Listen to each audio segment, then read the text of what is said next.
And you She know was what? a guru. She loved, you know who she loved? She loved Louise Hay. She Oh, loved the book, okay. You Can Heal Your Life. And my mom was all about get in front of that mirror, tell yourself that, tell yourself, I love you. I love you. How can I help you today? What can I do today to make your day better? How am I going to show up for you today? Things like that she was able to, I thought, okay, mom, whatever. And then as I got older, I thought, my God, she's absolutely right. It is, and she did live her life that way, which is why I wanted to write this love letter to her and and all of my ancestors, everybody. But it's her attitude about life was so simple and great at the same time. It was my mom lived as if today was her first day and her last day. Whatever day she woke up on, it was the first day of her life, and it could be the last day of her life. So Wow. she really took that day, and she'd always say to me, tomorrow is never promised. So when you hear that, live every day as if it's your last, it's not saying be reckless and be wild and do all these crazy things. It's a reminder that tomorrow really isn't promised to anyone. We think it is, and most of the time for a lot of people it is, but a lot of times it's not, including my mom. The saddest part for me, Jessica, was finding her diary, not her diary, her calendar, just like her daily schedule. And on December 1st, she had plans. She was going places that day. On December 10th, she had a birthday. And I looked through the year and she had marked in everything that she was looking forward to. And like that, everything changed. And so it was also a really good reminder that she was right, and you don't know, tomorrow is not promised. Right. And for the people that do know when they're leaving, God bless, you're lucky, or when you have a little time and you can say to your family, even though it's still hard, Right. but you could say you have a week, you have 2 weeks, you can gather. Like my father, when he passed, I knew he didn't have a month. I knew it was 10 days maybe, but I was able to be at peace with it and take care of him and love on him and kind of walk him home to the other side. Thank God, because I needed that. Right. You know? That process. Yeah. And how, I mean, when going through something like this or anything, I feel like you talk a lot about your, I, I would call it like your Yeah. sisterhood. It, I mean, literally kids that you grew up Yes.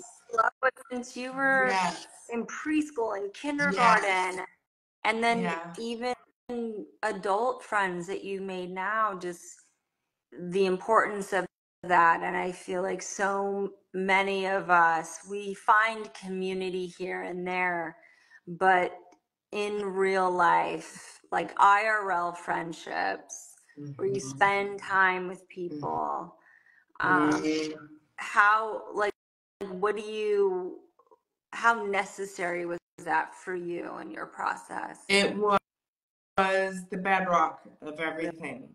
To see my friends from kindergarten, from nursery school and kindergarten and first grade, they literally didn't even call me. They heard the news about my mom.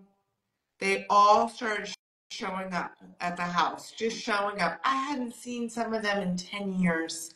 I haven't seen some in 20 years. And they showed up and they all told really happy stories and tender stories of how my mom made them feel And I can still remember the way your mom hugged me, and Mrs. Avon never spoke to us as little children.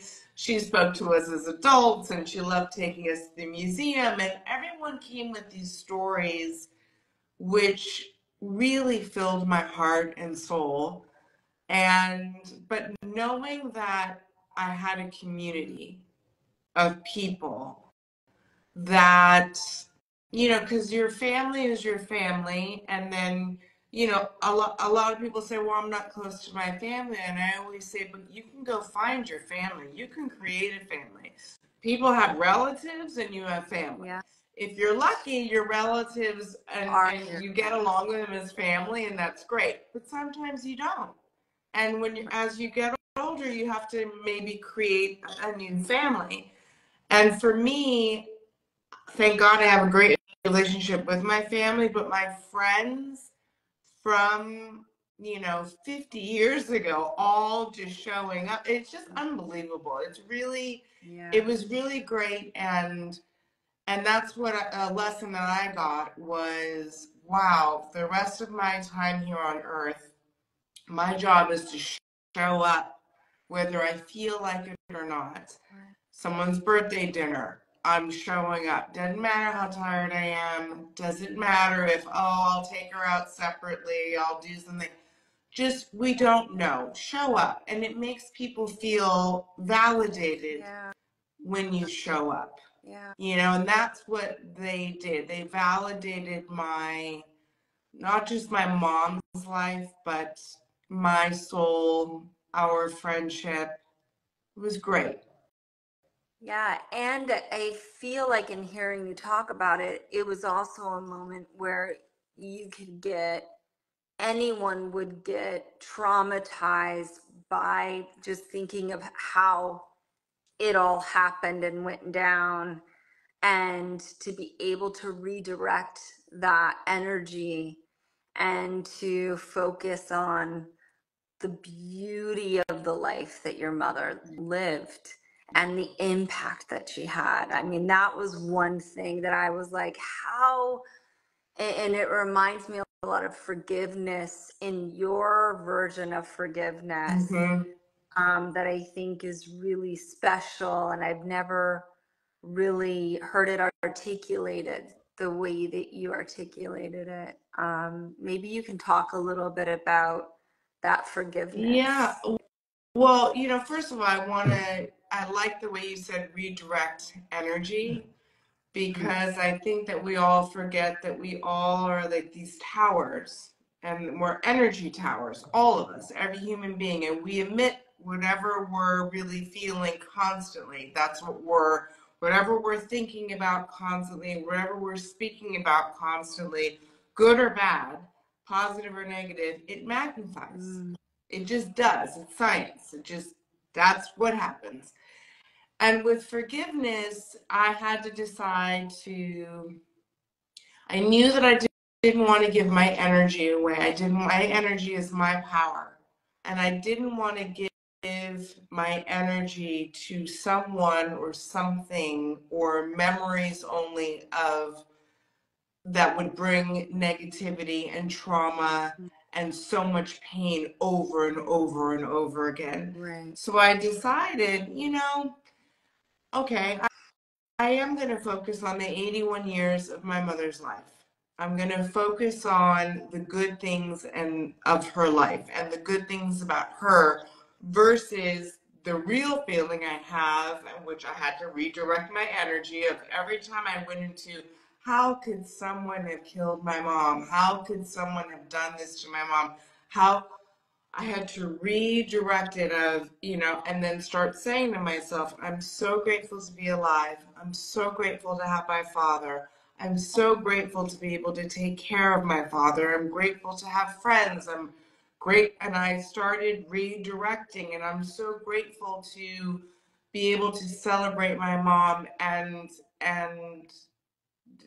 honor her legacy by doing the things she loved doing and listening to the music she loved listening to, and going into following her charity path and her philanthropy path. And forgiveness, I had to really get to this point of it's not a feeling. It's not even a feeling. It's a state of mind. Forgiveness is a state of mind, and it's a decision that I am letting go